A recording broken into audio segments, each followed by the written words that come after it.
Now I recently got this computer from my employer and suddenly it wouldn't turn on, and it's brand new.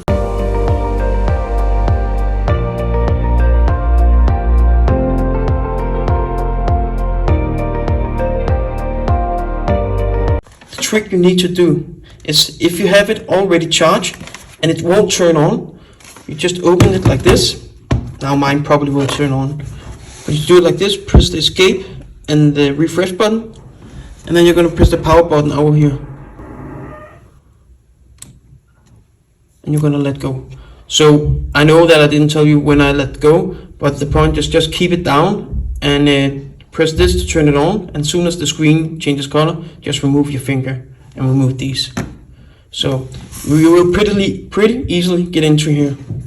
And then you're just going to go down and press the power button. Sorry, go down and press the power off, enter.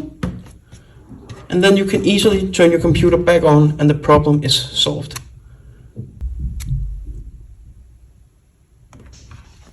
So there you go, you got a working computer. I hope it works on your computer. It certainly did on mine. You can thank me by subscribing or liking this channel or video. So I would be very grateful. And then it can be your thank you to me.